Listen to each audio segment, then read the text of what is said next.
waxaan rabaa maanta inaan la kaftamo nimanka dowlad goboleedyada inaan la kaftamo iyo waa yaabanaya adinku shabaabka miyaad iska iibaansateen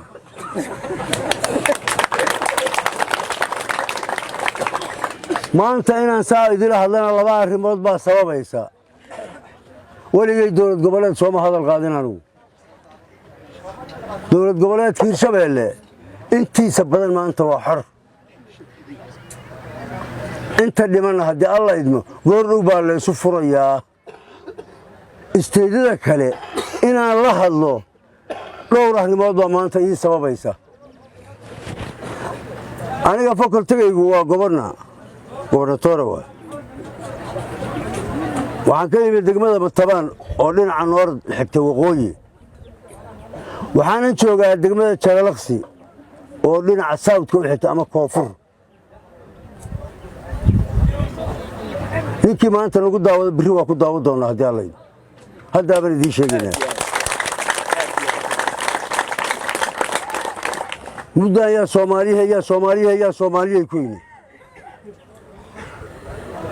war isteedadii kale mee Hirshabeelle bes xabado ka dhacaysaa aawo isteedadii kale maxaana loogu daawanayaa meeya Soomaalinimadii meeya muslimnimadii meeya sharafkii iyo karaamadii bini'aadanimadu aawe waa ina loogu daawanayaa waa inta saddex xaraf loola baxay walaba meel ay u fadhisaa sabab aaway sharafkii Soomaalinimada aawe waxaa la laynayaa soo shacab Soomaaliyeed maaha maxay noogu eeganayaan wax dowlad goboleeda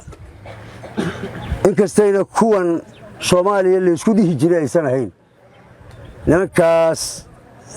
kilinka shanaad dowlad deegaanka way naga mudan yihiin inaan u mahad celinno kun jeer naga mudan yihiin walaalayaal waa mahadsantiin maanad ilaahay idinkoo ah shacabka iyo dowlad deegaanka Soomaalida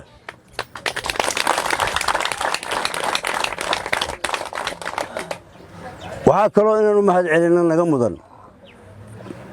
ciidanka xoogga dalka Soomaaliyeed oo runtii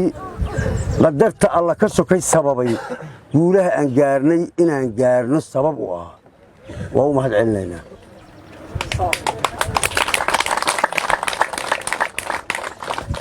waxa sidoo noo yahay aanu nahay isteedada inteeda kale waxba ka sheegi mayno laakiin siday noo yihiin aanu nahay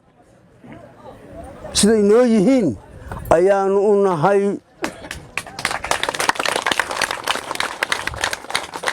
waryaa Soomaaliyeed warnoo kaalayo xitaa sabkalaan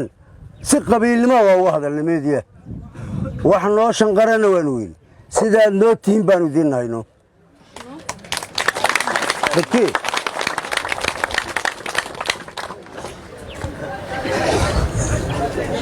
ma annaga adeer derbigaanu joognaa waanu falnaa annagu tacabkii beerta ahaa derbigaanu ku geynay ninkay ka jaaman tahay yeelkiis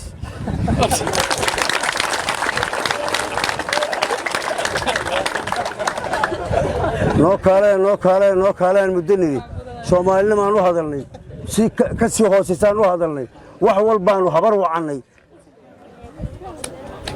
waa dhag jaraq waa naloo sii waay soo maaha siday noo yihiin baan u nahay maanta kadib annagaa si cad u sheegaynay Hirshabeellena inta la haysto oo cadowga asagoo dhuumaalaysanaya uu ku dambeeyo iyo intanu ka saarnaa badan inta kalena waa ka saarnaa haddii alla idmo